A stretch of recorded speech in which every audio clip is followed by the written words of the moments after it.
Baik, selamat siang semuanya. Assalamualaikum warahmatullahi wabarakatuh. Oke, sebelumnya mungkin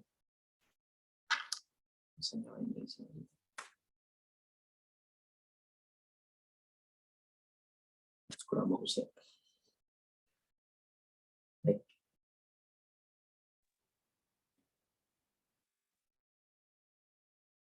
Ya, jadi sebelum kita mulai kuliahnya, selamat bertemu kembali ya kepada semua mahasiswa peserta kuliah ini, Bu Ervinya juga ya. Kemarin setelah liburan ya, jadi mohon maaf lahir batin untuk yang Muslim, mudah-mudahan amal yang kemarin puasa diterima ya. Baik, untuk yang kemarin ikut liburan Lebaran juga, ya, selamat bertemu kembali ya. Oke, baik, kita untuk kuliah hari ini kita akan melanjutkan materinya tentang fraksionasi campuran biner ya. Jadi kita akan lanjutkan, selesaikan kemarin materi yang terakhir. Jadi materinya kemarin adalah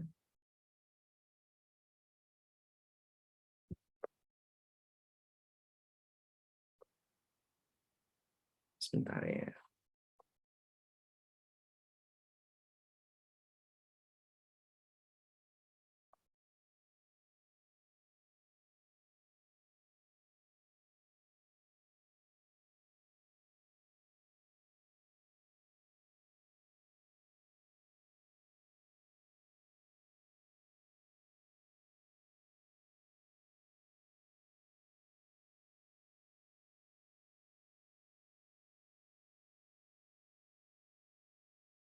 Oke, baik, kita kemarin sudah sampai di tahap membuat garis Q ya, garis Q. Jadi sekali lagi saya ulang secara singkat gitu ya. Jadi kalau kita mau menyelesaikan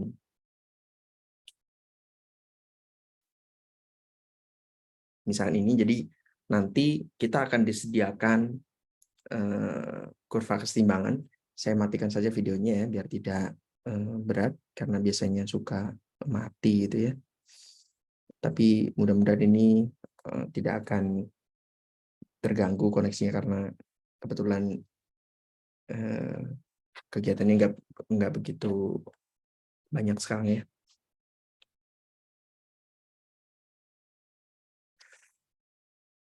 Oke, jadi kemarin untuk menyelesaikan permasalahan fraksionasi, distilasi, campuran biner, maka kita membutuhkan dua hubungan gitu ya. Yang pertama adalah hubungan yang digambarkan oleh kurva kesetimbangan ini, yang warnanya orange ya.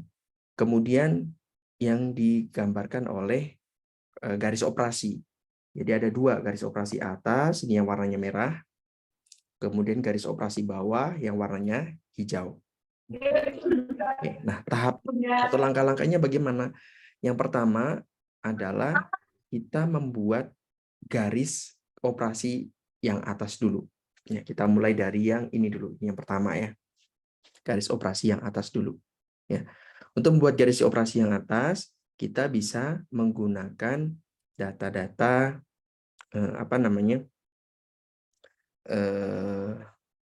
fraksi komponen di distilat ya, kemudian besaran refluksnya berapa gitu, atau perbandingan refluksnya atau nilai R-nya berapa gitu ya, sehingga kita bisa, bentar saya akan mundur kembali ke depan, persamaan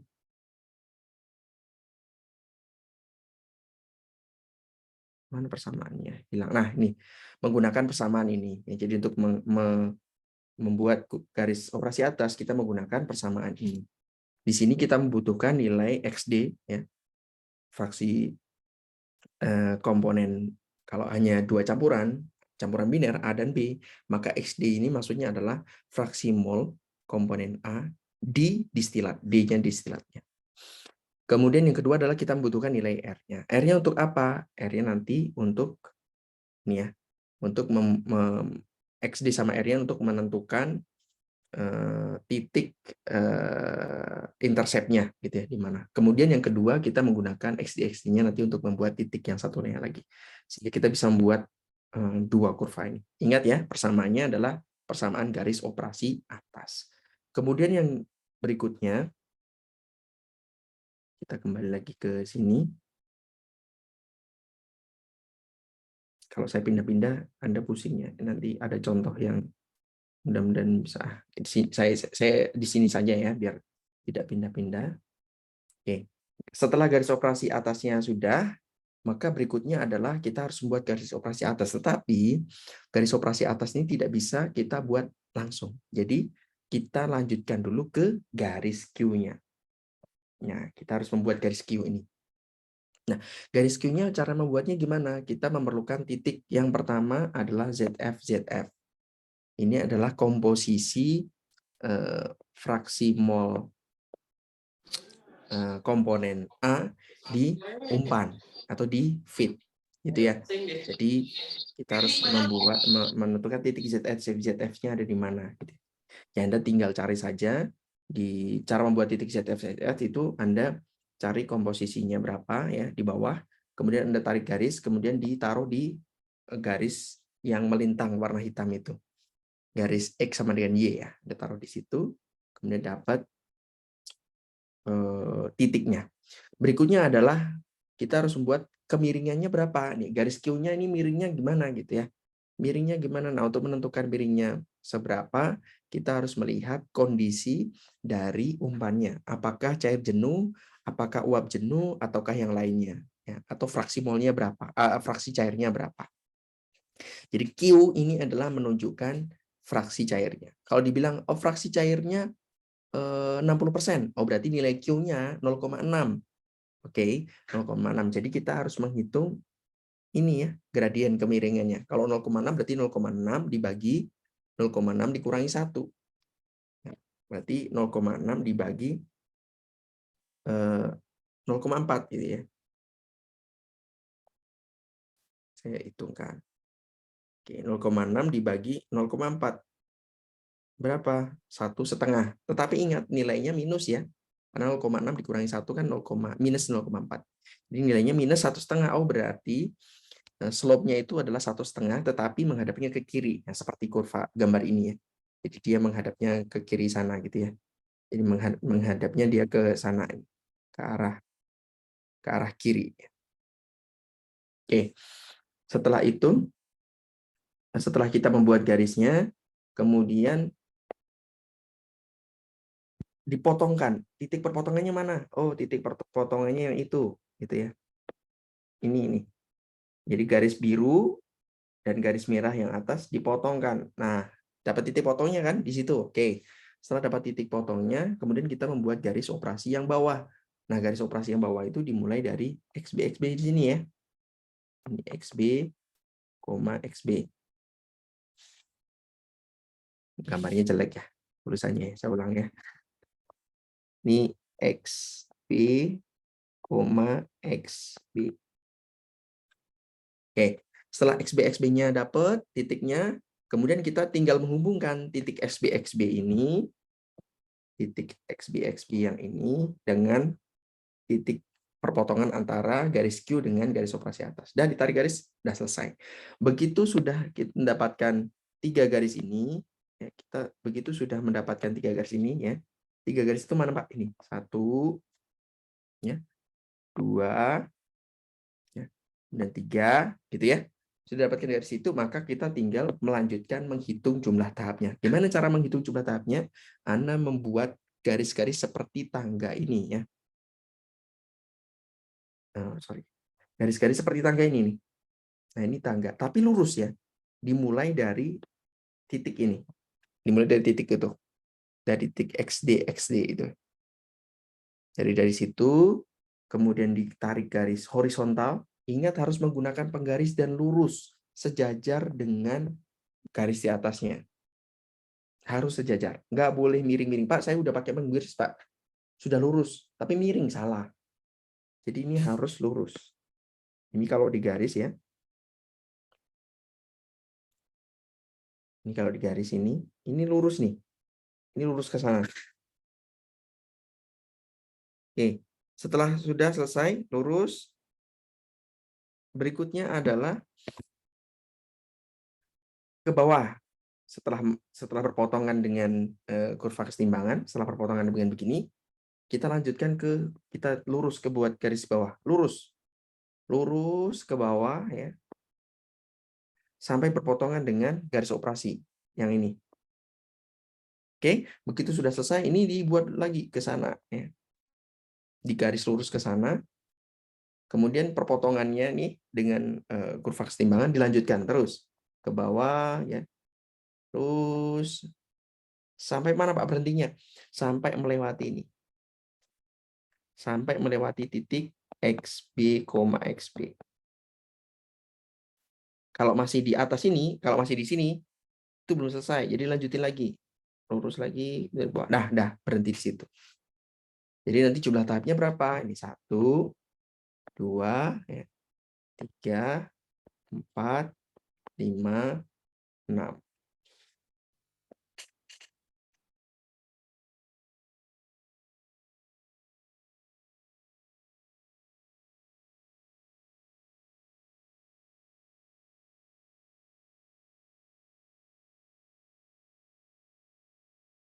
Nah, jadi setelah itu Anda bisa menghitung, oh berarti jumlah tahapnya adalah sekian. Kalau mau dihitung komanya juga bisa ya. Cara untuk menghitung komanya, oh, ini 5, berapa sih? Oh, secara teoritis kan ya. Jadi kalau jumlah tahap mestinya nggak ada komanya. Gitu. Tapi kalau mau hitung berapa komanya, kira-kira ini panjang itu, panjang hitam itu dibandingkan dengan panjang dari titik itu sampai ke ini.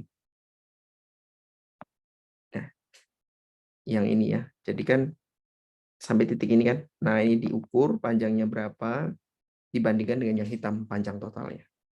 Nanti komanya berapa. Ya, tapi kalian pakai yang genapnya juga nggak masalah. Oke, berikutnya. Nah, itu mudah-mudahan kalian ingat, karena kalau Anda bisa ingat itu, urutannya gimana, nanti Anda bisa mengerjakan dengan baik ya. Oke, sekarang kita masuk ke nilai R-nya itu kenapa ini penting ya. R itu kan tadi yang kemarin sudah kita jelaskan bahwa R itu adalah perbandingan antara L dengan D. Antara L dengan D. Gitu ya. Antara cairan yang dikembalikan ke dalam kolom dengan yang diambil.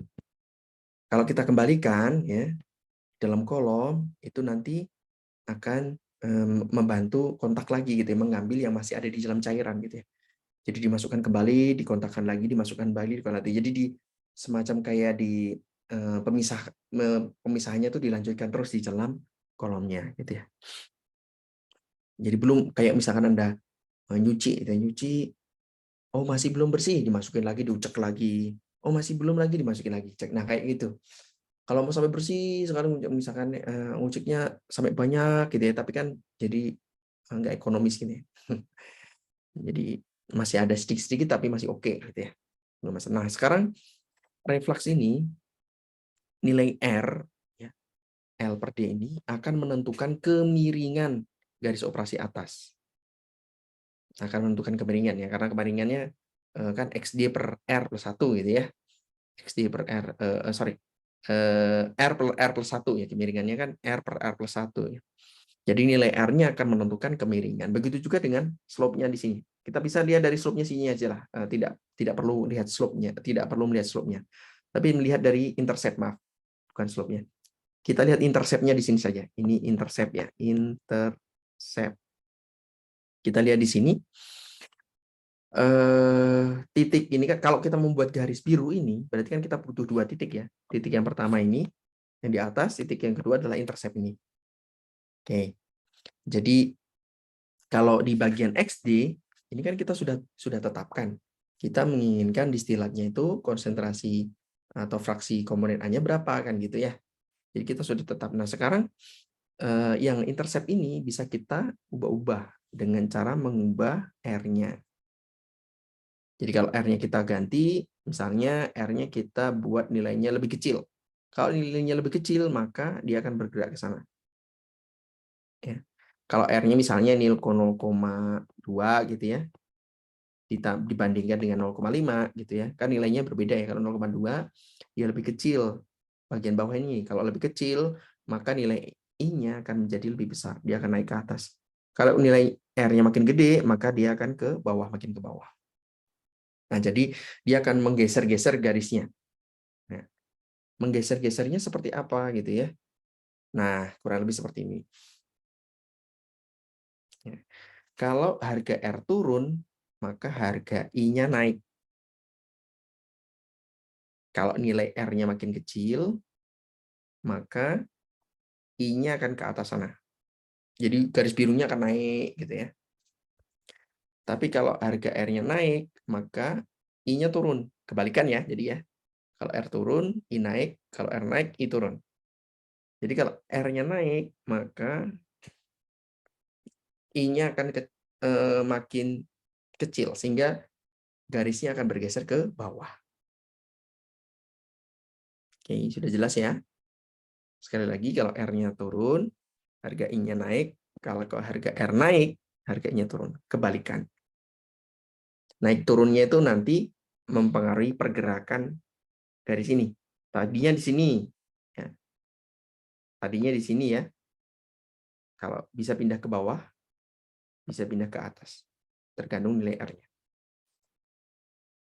Siapa yang ngatur-ngatur R-nya? Yang ngatur-ngatur R-nya operator. Kita. Oh, refleksnya kita naikkan, refleksnya kita turunkan, itu dimasukkan ke sana ditambah, yang masukkan situ dikurang. Nah, itu kita. Makanya disebut tadi garis operasi. Warna biru ini disebut garis operasi. Kenapa? Karena kita bisa operasikan. Oke. Nah, pengaruhnya apa? Pengaruhnya apa? Sekarang kita lihat ya. Misal kita punya kasus ya. Kita punya campuran uap cair. Kita punya campuran uap cair dengan nilai ZF-nya 0,4. Jadi kalau sekali lagi ya, kalau kita mau memisahkan campuran biner, mau memisahkan antara A dan B, ingat A ini adalah untuk komponen yang mudah menguap. Kalau kita punya campuran etanol dan air, maka A-nya itu adalah etanolnya. Kalau metanol air, maka A-nya itu adalah metanolnya. Jadi yang mudah menguap itu A. Jadi ZF 0,4 ini artinya ada 0,4 fraksi mol A di campuran di umpan. Nah, umpannya campuran uap cair gitu ya. Kemudian XD-nya, jadi distilatnya kita menginginkan jumlah A-nya itu 0,9. 0,9 itu berarti di sini ya. 0,9, XD 0,9. Nah, cuman kita taruh di XD, XD. Jadi di sini. XD 0,9, XD yang satu juga 0,9. Berikutnya adalah XB-nya 0,1. XB adalah fraksi mol komponen A di produk bawah. Di bottom. Di mana? Di sini nih. XB-nya. Nah, kalau di sini titik ini itu adalah XB, XB. Ini XB, XB. Yang ini XD, XD. Oke, sekarang kalau nilai R-nya 2, kalau nilai R-nya 2, I tadi itu kan XD dibagi R plus 1 ya. Itu ya. Sekarang XD-nya berapa tadi? XD-nya 0,9. Kita masukkan XD-nya 0,9. Terus R-nya berapa? 2. Kita masukkan R-nya 2. Jadi 0,9 dibagi 2 plus 1 dibagi 3. Jadi dapatnya 0,3. Oke. 0,3 di mana? Di sini. Oke. Ini ya, ini 0,3 itu di sini.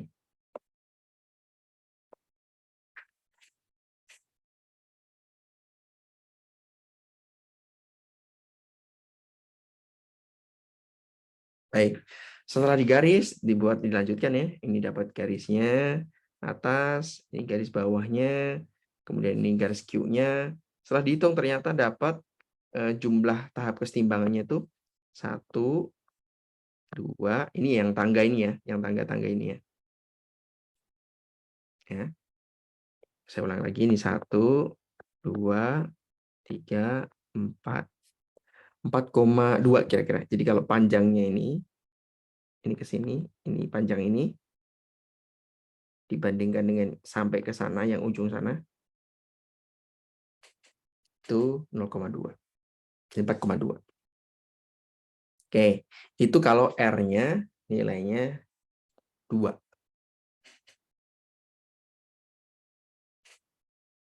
Oke, perhatikan ya. Sekarang kita ubah Z-nya sama. Z-nya sama, XD-nya sama, XB-nya sama, tapi R-nya kita ganti 8.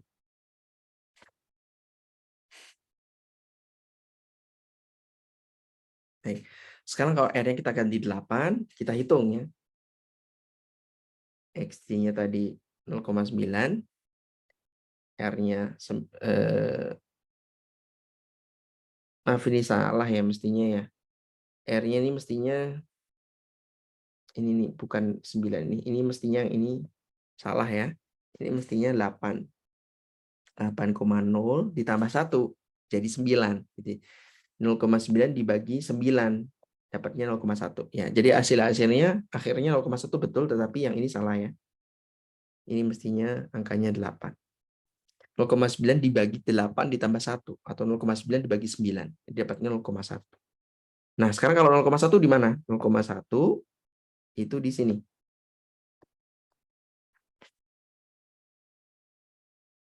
Oke. Sekarang kalau 0,1-nya di situ, ini berarti apa namanya? Perpotongannya di sini ya. Garis operasi atas, garis operasi bawah, Q, tetap kemudian dia berubah perpotongannya di situ. Nah, sekarang setelah dihitung berapa? 1, ini ya. Saya pakai ini aja deh. Nah, kita hitung ya, yang tangga-tangganya. 1, 2, 3, 3, sekian. Jadi sekarang jumlah tahap kesetimbangan menjadi 3,2 saja. Nah, sekarang kesimpulannya adalah ketika harga R naik, maka harga I turun. Kalau harga I turun, maka jumlah tahap kesetimbangan N-nya juga turun. Jadi kalau R naik, itu menjadi I turun, N juga turun. N itu jumlah tahap kesetimbangan. Oke. Jadi pengaruhnya seperti itu ya. Nah sekarang,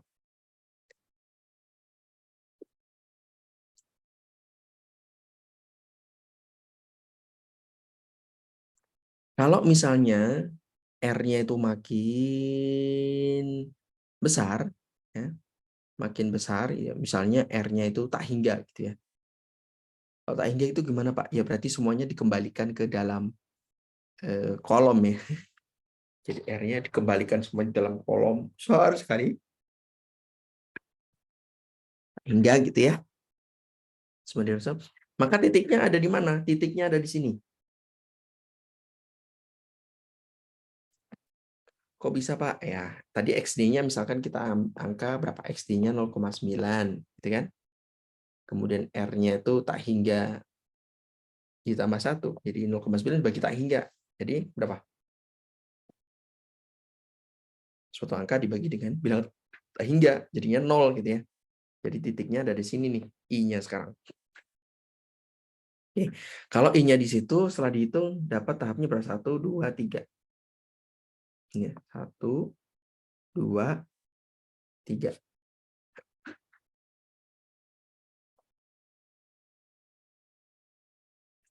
Jadi kalau jarak antara kurva kesetimbangan, kalau jarak antara kurva kesetimbangan yang ini dengan garis operasi mestinya ini ya tadi ya. Di kasus ini ya. Kenapa kok berhimpit dengan garis melintang itu Pak? Iya karena I-nya ada di sini gitu. Kalau tadi kan dia di sini ya, kurva garisnya ya.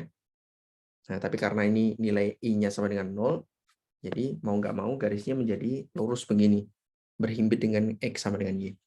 Nah, jadi kalau jarak antara kurva kesetimbangan dengan garis operasi ini makin jauh atau semakin besar, maka jumlah kesetimbangannya makin sedikit. Nah, coba ya kita kembali lagi ke sini ya. Nah, ini contohnya. Kalau jarak antara ini kurva kesetimbangan dengan garis operasi ini makin jauh, makin ke bawah gitu ya. Makin jauh begitu jaraknya, maka jumlah tahapnya makin sedikit. Nah, ketika I-nya sama dengan 0 seperti yang kasus ini, ketika I-nya sama dengan 0 seperti kasus ini, maka itu bisa terjadi kalau R-nya tak hingga. Nah, pada saat R tak hingga ini, jumlah tahap kesetimbangannya itu minimum. Jadi ini minimumnya tuh segini, 3. Paling minimum, paling sedikit itu 3. Atau disebut sebagai, atau dikasih lambang NM-nya.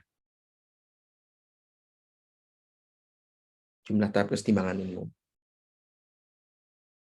Nah, ini terjadi pada R tak hingga atau pada kondisi total reflux. Jadi, kalau misalkan tadi kita gambar ya, ini misalkan di bagian atas, kolom bagian atas, ini uap, kemudian di sini dikondensasikan, ini produknya semuanya dikembalikan.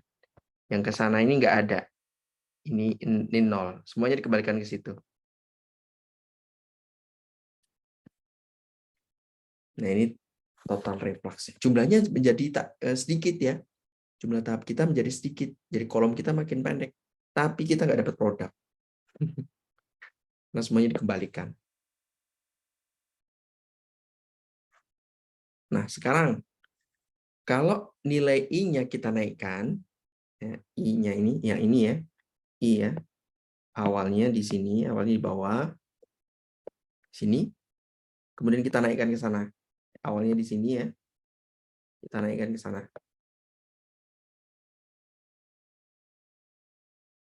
Nah, kalau kita naikkan terus, nanti ada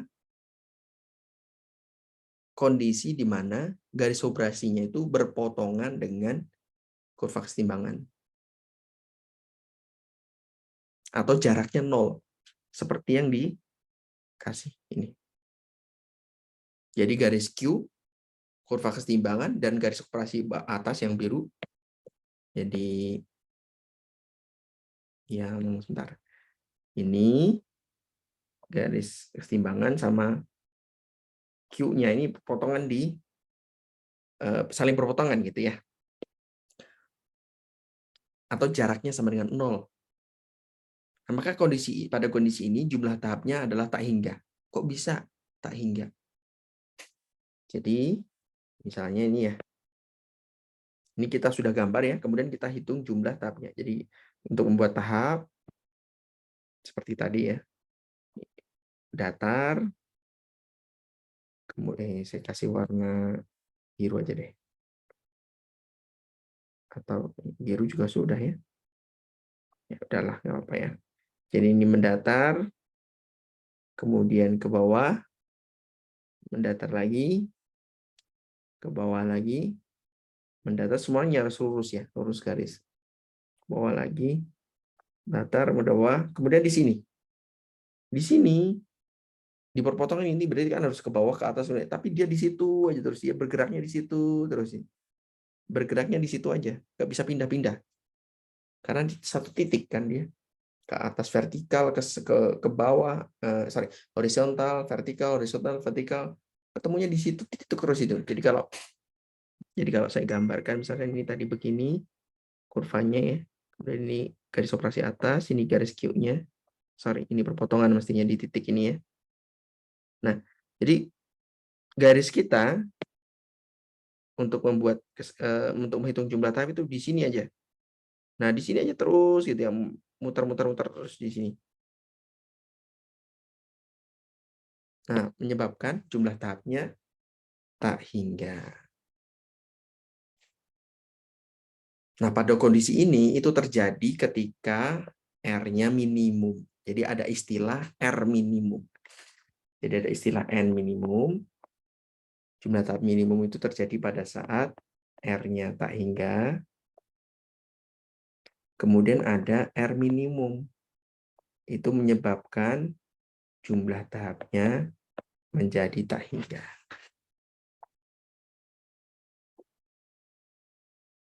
Pak, itu fungsinya apa, Pak? Jadi nanti fungsinya adalah kalau kita mau mereflux minimum itu segitu gitu kalau mendapatkan produk yang kita mau. Kalau enggak nanti produk yang kita peroleh dia akan dapat dan tahapnya jadi tak hingga begitu. Mau setinggi apa kolom kita gitu ya. Oke.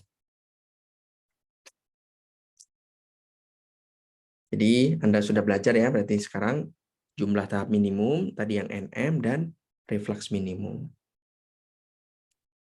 Nah, sekarang, tadi kan ada yang minimum, ada R yang menyebabkan jumlah tahapnya minimum, yaitu R tak hingga, dan ada R yang menyebabkan jumlah tahapnya tak hingga, R-nya R minimum. Nah, sekarang kita harus mencari R optimumnya. Kan tadi kan dibilangnya, kalau jumlah tahapnya sedikit, pada saat R-nya tak hingga, gitu ya, jumlah tahapnya sedikit, kan kita tidak dapat produk. Jadi semuanya jadi sirkulasi aja sebenarnya. Sebaliknya, kalau kita menggunakan jumlah refleks yang kecil, minimum, maka kolom kita menjadi tak hingga tingginya. Karena jumlah tahapnya banyak sekali. Nah, sehingga kita harus melihat di R optimum itu yang seperti apa. Nah, tadi kan R itu akan mempengaruhi jumlah tahap kan ya. Kalau di dalam kolom, jumlah tahap itu nanti berhubungan dengan, kalau saya gambar gini ya. Kalau dibuat kolom, misalkan untuk kolom tray gitu ya, jumlah tahap itu akan mempengaruhi jumlah ini nih, tahap ini nanti. Garis-garis itu tahap itu. Dan itu akan mempengaruhi tingginya kolom. Kalau mempengaruhi tinggi kolom, berarti nanti hubungannya dengan biaya investasi. Karena ini alat, kita bikin alatnya setinggi berapa meter gitu ya. Oke, kalau nilai R-nya naik, ini ya, kalau nilai R-nya naik, kan nilai N-nya turun ya. Jadi kalau refleksnya kita naikkan, rasio refleksnya kita naikkan, maka jumlah tahapnya akan turun. Kalau jumlah tahapnya turun, investasi akan turun. Oke, sekarang nilai R juga akan mempengaruhi biaya operasional pemakaian utilitas untuk reboiler dan kondenser. Kalau refleksinya makin banyak, berarti kan makin banyak yang dikembalikan ya, makin banyak yang dikondensasikan, biayanya makin mahal. Yang di bawah itu makin banyak berarti karena ada yang dikembalikan lagi sebagai cairan, cairannya harus dipanasin lagi, di reboil lagi, di apa namanya, diuapkan kembali sehingga butuh panas juga. Akibatnya apa? Kalau R naik, maka biaya operasional naik. Nah, kalau kita lihat di sini ya, gambarnya ya. Kalau R-nya naik, maka biaya operasionalnya akan naik. Yang mana yang ini?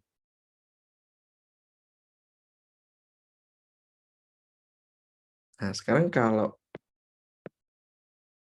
R-nya naik, biaya investasinya yang turun. Nah, total antara biaya operasional dan operasi biaya investasi itu digabungkan menjadi kurva yang warnanya biru yang di tengah. Yang totalnya ya. Nih, totalnya ini. Warna biru.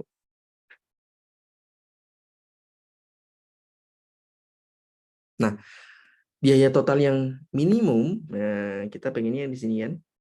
Nah, pengennya yang paling sedikit nih, biaya total minimum ya. Nah, biaya total minimum itu akan diperoleh pada R yang optimum. Nah, R optimum itu biasanya di prakteknya ya, ini yang dari buku itu pada rentang 1,2 sampai 1,5 RM. RM itu apa? RM itu adalah reflux minimum. Nah, jadi kira-kira kalau di praktiknya di R optimum itu adalah 1,25 kali R minimum. Jadi untuk menentukan R optimum, Anda perlu mencari R minimum. Caranya gimana? Ya seperti tadi, kalau menggunakan kurva ya, menggunakan gambar ya, metode grafis. Jadi dari kurva kesetimbangan, saya kembali lagi ke depan sebentar ya. Nah, seperti ini caranya. Jadi kita dari kurva kesetimbangan itu, kemudian kita tentukan titik-titik ini untuk membuat garis operasi, kemudian nanti garis Q-nya di mana ya. Nah, nanti digeser-geser. Digeser-geser ininya, intercept-nya ya, dicari di mana agar bisa ketemu 3 titik ini. 3 garis itu ya, yang terhingga itu. Ya, nanti kalau ada kurvanya yang aneh misalkan ya, misalkan kurva kesetimbangannya gitu ya, itu bentuknya tidak seperti itu. Misalkan kurva kesetimbangannya itu bentuknya agak gini-gini lah ya. Ya gini. Nah, jadi nanti yang pertama potongan itu yang apa namanya? Minimumnya. Jadi nggak harus yang di sini ya. Di sini juga kalau sudah berpotongan di ujung sana ya itu apa namanya? Minimumnya di sana. Jadi tidak mesti di tengah situ. Tergantung dari kurvanya seperti. Oke, jadi itu tentang penentuan nilai R yang optimum. Oke, dari sini sampai sini ada yang mau ditanyakan dulu? Silakan. Masih ada waktu. Ya, 5 sampai 6 menit.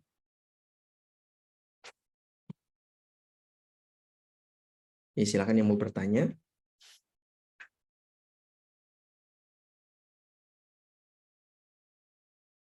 Ezra hadir Ezra? Ezra Ametekohi. Hadir?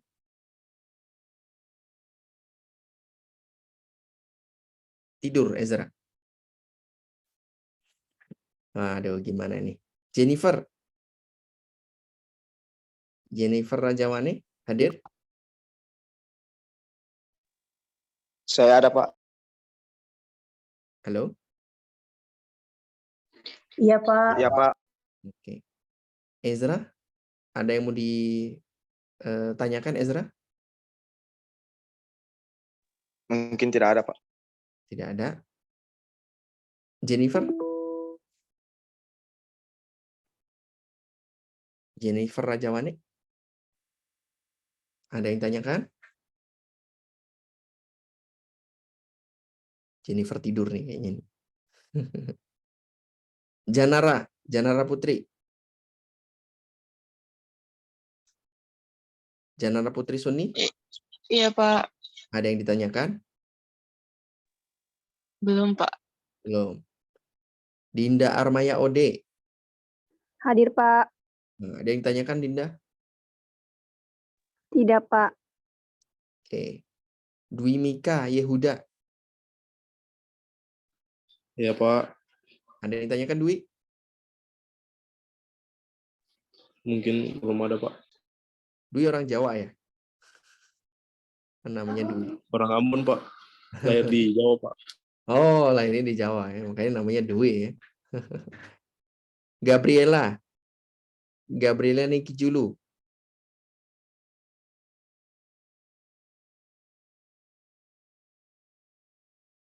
Halo Gabriela. Jin Cynthia. Ya, Pak. Cynthia Embuai. Jin, ada yang menanyakan Jin? Mungkin belum ada, Pak. Belum. Oke. Livioy Joy Patty. Joy, ada yang ditanyakan nggak Joy? Tidak ada, Pak. Oke, jelas ya? Iya, Pak. Oke, nanti kita lihat nanti di soal-soal berikutnya ya. Matthew. Ya, Pak. Matthew ada yang ditanyakan, Matthew? Mungkin belum ada, Pak. Belum ya. Oke. Rehana Anindya Tela.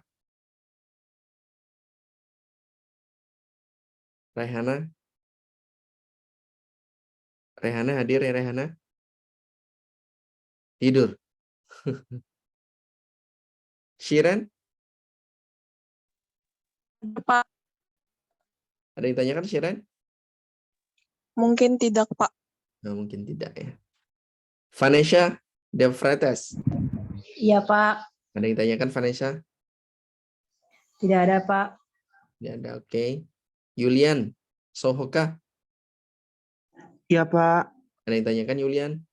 Tidak ada, Pak. Oke. Yuyun? Yuyun Ardianti Tingubun. Iya, Oke. Pak. Nama orang Jawa juga nih. Ada yang ditanyakan? Tidak ada, Pak. Tidak ada. Bu Ervina barangkali ada yang mau tanya ditambahkan? Atau ada info penting barangkali? Belum ada, Pak. Oke, belum ada. Baik, kalau begitu kita akan lanjutkan kuliah kita nanti di hari Selasa ya. Untuk kita lanjut ke materi berikutnya. Mungkin nanti akan bahas beberapa contoh soal gitu ya. Dan harapan saya ada ya materi kuliahnya sudah saya upload mestinya dari beberapa waktu yang lalu. Nah, cuman yang rekamannya saya tadi ngecek ternyata ada 3 yang belum saya upload. Tapi tadi saya sudah upload semua 3 pertemuan sebelumnya. Silakan nanti dicek di Google Classroom-nya. Untuk yang hari ini mungkin nanti akan menyusul gitu ya. Oke, baik, selamat siang semuanya. Assalamualaikum warahmatullahi wabarakatuh. Sampai ketemu di pertemuan mendatang. Selamat siang, Pak. Terima kasih, Pak. Terima kasih, Pak.